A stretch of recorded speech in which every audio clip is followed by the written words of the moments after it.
제가 봄을 느꼈어요. 엄청 따뜻했죠. 더웠어요. 얼굴 정도로. 예. 오늘요? 그러다 보니까 봄이 성큼 다가온다. 그걸 느꼈고, 그래서 우리 사무실도 오늘 대청소를 하십니다. 그러니까 어르신들 댁도 이제 새봄맞이 대청소가 필요하겠구나. 혹시라도 안 입는 옷들, 뭐 이제 서서히 선생님들 집도 그렇고 다 정리를 해야 될 때가 또 왔구나 그런 생각이 드네요. 잘 지내셨죠? 네. 2월도 내일이 마지막이고 3월이 돌아왔습니다. 이제 돌아오고 있습니다. 우리 선생님 차례대로 또 거기 나눠준 뭐 보시면서 교육도 하실 겁니다. 안녕하세요. 안내 말씀드릴게요.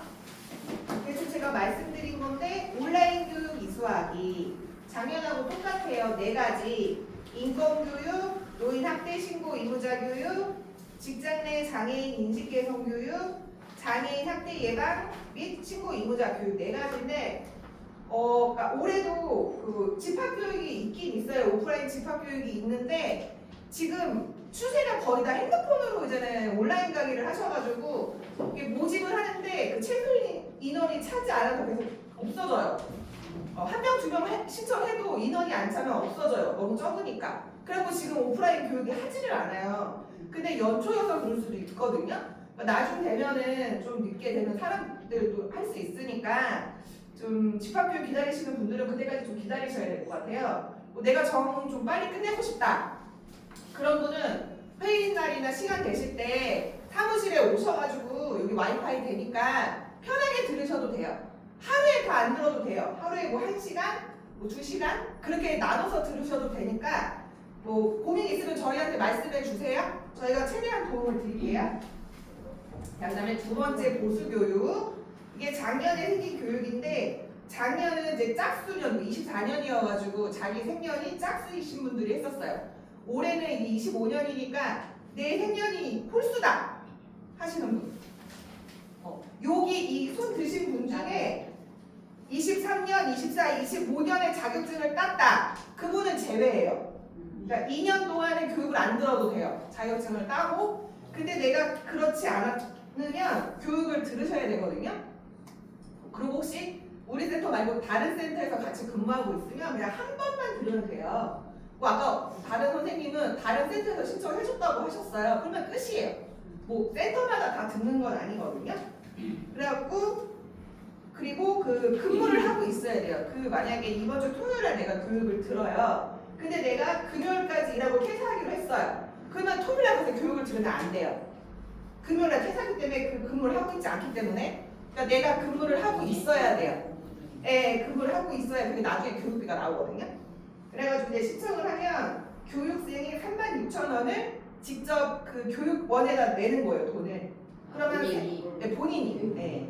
그러니까 3달 후에 95,000원을 돌려받아요. 공단에서 줘요. 3달 후에. 처리 과정이 3달이 걸려요. 네, 저희가 일부러 그런 게 아니고 교육원에서 한 달 걸리고 우리 한 달 걸리고 공단에서 처리는 한 달 걸리고 3달 걸려요. 그때 지급하고 그다음에 교육 받으면 그 자리에서 이수증을 줘요. 종이로. 그럼 그거를 저희한테 꼭 주셔야 돼요. 저희가 보관을 해야 되는 의무가 있어요. 나중에 검단이 나오는. 어디가 가요? 어디 가서? 가까운 데로 제가 알려드려요. 저기 선생님은 그 신기촌 있는데, 필세테이프 있는데 거기 있어요. 거기가 제일 아니면 토요일 날에 하루 종일 9시부터 6시까지.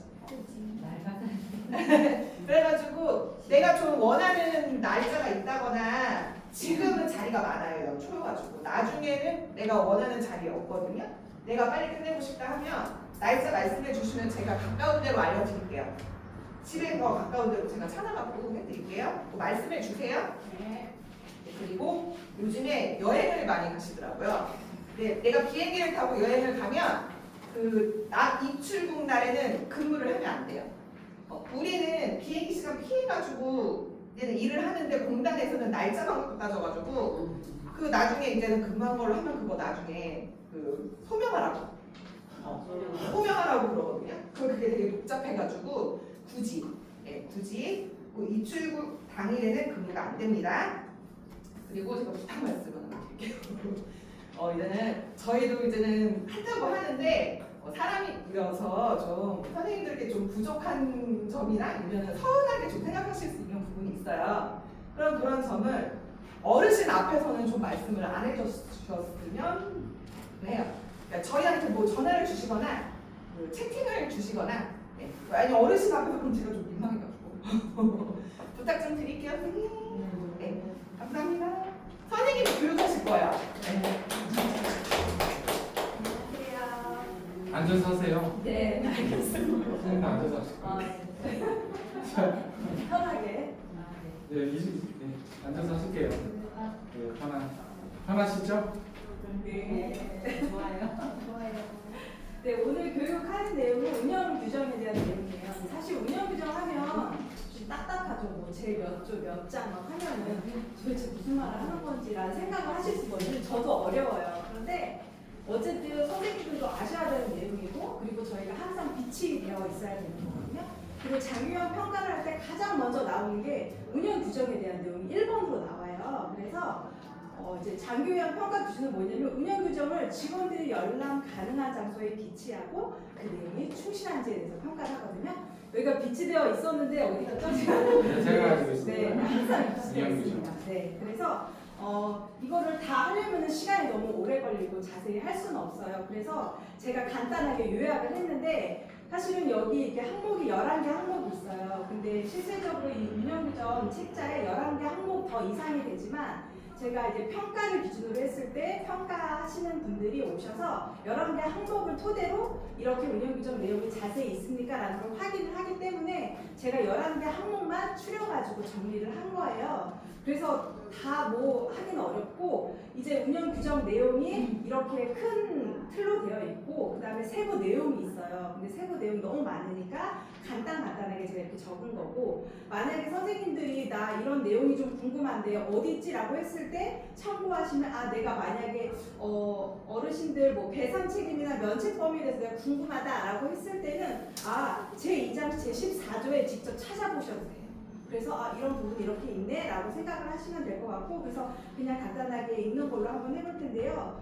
우선 운영규정이라는 거는 다 아시다시피 그 기관 운영에 대해서 제발 사항들에 대해서 질서 있게 잘 수행하기 위해 가장 필요한 부분 중에 하나입니다. 사실은 저희 기관이 잘 운영이 되려면 운영규정이 잘 규정이 되어 있어야 돼요. 왜냐하면 이게 어떻게 보면 토대고 이게 기준이기 때문에 이거를 토대로 저희가 질서 있게 잘 수행을 하는 거거든요. 그래서 이 목적은 이것을 잘 질서 있게 수행해서 가족, 그 다음에 어르신이 행복한 삶을 살 수 있게 하는 게 목적이다 라고 하는 내용인 거고요.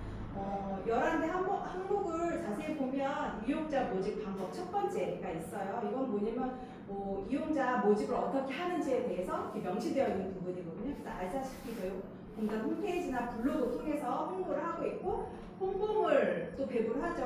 홍보물 중에서 제가 아는 거는 부채 이런 것도 있고 막 있잖아요. 나가잖아요. 달력도 있고, 맞아요. 그래서 이런 홍보물을 통해서 저희가 하고 있는 거고, 외부 홍보 활동을 해요. 그래서 소장님이 실제적으로 수시로 또 이제 이렇게 어르신들 보면은 이렇게 명함 주시면서 하시기도 하고, 우리 센터장도 직접 경로당이나 이제 다른 분들도 필요하신 분들한테 가서 상담을 수시로 진행을 하고 있어요. 그리고 두 번째 이용계약은 이용계약의 내용에 대한 건데요. 계약 목적이라던가 계약 기간, 등급별 월 이용료 및 그 밖의 비용 부담액에 대해서 자세하게 나와 있고, 신원 인수인, 그러니까 보호자를 말하는 거고요. 보호자의 권리 및 의무에 대해서 이렇게 해야 된다라는 내용이 명시되어 있어요. 운영규정에. 그리고 또 계약 해제, 그러니까 어떤 사유에 의해서 계약이 해제될 거다라고 하는 내용도 자세하게 나와 있고요. 세 번째 이용료 변경 및 절차는 등급 변경이라던가 요양급여 수가 기준이 변경됐다던가 아니면 계약 기간 만료로 이제 재계약을 하는 경우에 수급자와 협의 다시 계약서를 작성해서 수행한다라고 하는 내용이 있어요. 그리고 네 번째는 서비스 내용이랑 비용 부담인데요. 서비스 내용 선생님들 다 아시다시피 저희 기관에서는 3가지 사업을 하고 있잖아요. 그래서 방문 요양, 그다음에 방문용, 목욕, 그다음에 복지용 3가지를 하고 있어요. 그리고 그거에 대한 자세한 내용들이 나와 있고요. 비용 부담은 본인 부담금 납입 있고, 저희가 이제 그 월 이제 그 서비스 한 내용에 대해서 이제 본인 부담금 얼마를 납입해 주세요라고 해서 저희가 우편으로 5일 이전에 저 우편으로 다 보내거든요. 그거에 대한 이제 자세한 사항들이 또 구정이 되어 있고요. 그리고 이제 장기간 급여 외에 서비스를 이용하게 될 경우에 한두 해가 다 쓴 다음에 어쨌든 또 이용하게 될 경우에 어떻게 해야 되는지에 대해서 또 자세히 또 나와 있기도 해요. 그리고 배상 책임은 선생님들이 아시다시피 선생님들 서비스 제공 중에 발생한 사고나 상해에 대해서 저희가 보험을 가입해가지고 즉각 배상하는 내용이에요. 그래서 그 전문 직업 배상 책임 공제라는 걸 저희가 가입을 했어요. 그래서 여기 지금 보시다시피 어디 갔지? 여기 있는데 요게 가입 증서예요. 그래서 그런 것들을 이게 증서가 있으니까 선생님들이 어떤 일이 벌어졌을 때 즉시 저희가 보상 해줄 수 있다라는 내용이고 꼭 기억하시고, 그리고 뭐 면책 범위는 서비스 시간 이후의 사고에 대해서는 저희 기관이 책임을 질 수가 없으니까 그 부분은 조심해 주시면 좋을 것 같아요. 그리고 여섯 번째로 운영 규정 및 개정 및 절차인데요. 기본적으로 저희는 장기요양법 고시 사항에 따르고 있어요. 그래서 그 다음에 이제 운영 규정 개정은 이제 직원 회의를 통해서 논의되고, 회의를 통해 의결된 내용 결정은 이제 기관장님이 최종적으로 결정을 하는 그런 절차에 따라서 진행을 하고 있습니다. 그다음에 뭐 일곱 번째 인력 관리에 대한 내용인데요. 거기에는 뭐 채용 기준에 대한 제한, 복무, 승진, 상벌 및 징계, 해고 사유, 해고 등의 제한에 대한 내용들이 자세하게 이렇게 명시되어 있고요. 보수에 대한 내용, 여덟 번째 보수에 대한 내용은 근로계약서, 퇴사, 임금, 상여금에 대한 것들이 나와 있고, 퇴직금, 선생님들 되게 중요하게 생각하시잖아요. 퇴직금에 대한 것들, 그래서 지급 대상, 어떤 분들이 지급을 할 수 있는지, 지급액이라든가 퇴직 적립금 관리를 어떻게 하고 있는지에 대해서 상세하게 운영 규정이 저희가 되어 있고요. 포상 및 아홉 번째 포상 및 복리 후생은 이제 복리 후생 이제 선생님들이 필요한 것들에 대해서 어떤 원칙에 의해서 하고 있는지, 그다음에 포상은 어떻게 할 것인지, 그다음에 세무 복지 기준이 어떤 건지, 휴가는 어떻게 진행되는 건지에 대해서 또 다 자세하게 설명이 되어 있고, 그다음에 열 번째 안전 및 보건. 그래서 저희 연 1회 다 이제 교육을 하잖아요. 근골격계 질환 및 감염 예방. 하나도 알고 계시죠, 선생님들? 저희 교육하잖아요. 1년에 한 번씩. 네. 그리고 이제 건강검진 선생님들께서 매년 1년에 한 번씩 내시는 거 꼭 내야 된다는 내용이 규정되어 있고, 안전보건에 대한 교육도 계속 실시하고 있다라고 하는 내용이고요. 11번째 마지막으로 고충 처리 절차 관련 사항인데요. 선생님들 서비스 하시다가 애로사항들, 그 다음에 업무 만족에 대한 것, 또 업무상 문제점들, 또 성희롱 사례 및 기타 고충에 대해서 인권에 대한 내용들, 선생님들 문제가 발생했을 때 어떻게 대처하고 어떤 절차에 의해서 진행되는지에 대해서 이제 그 운영 규정이 나와 있어요. 실질적으로 선생님들 연일에 저희가 직원 인권 침해 대응 지침에 대해서 교육을 하잖아요. 그래서 이런 문제가 발생했을 때 어떤 절차에 의해서 진행되고 어떻게 해야 되는지라는 것들을 11월 달인가 저희가 이렇게 교육해드리면서 사인도 받고 그랬거든요. 교육을 하고 있습니다. 아시죠? 아시죠? 네. 네, 그렇게 하고 있고요. 또 이제 뭐 절차는 뭐 저희가 수시로 간담회나 아니면 이제 기관장님 통해서 계속 또 그 저희 소장님 통해서 계속 저희 상담을 통해서 이제 파악하고 있고, 그거에 대해서 조치를 취하고 있다라는 내용인 거고요. 네, 처리 기준은 뭐 다 아시다시피 전체 직원의 권익 보장, 직원 근무 의욕과 사기 향상, 그다음에 원활하고 능률적인 직무 환경을 조성하는 것, 그다음에 비밀 유지, 그다음에 정확한 판단 및 신중한 태도로 신속하고 공정한 처리를 기준으로 하고 있다라는 내용이 명시되어 있습니다. 네, 되게 딱딱하죠. 그러나 되게 중요한 사항이거든요. 왜냐하면 이게 밑바탕이고 이게 잘 튼튼하게 되어 있어야 또 저희 기관이 운영이 잘 되는 거기 때문에 저희도 알아야겠지만 선생님들도 잘 아셔야 될 것 같아서 교육을 준비했습니다. 이상으로 교육을 마치도록 하겠습니다.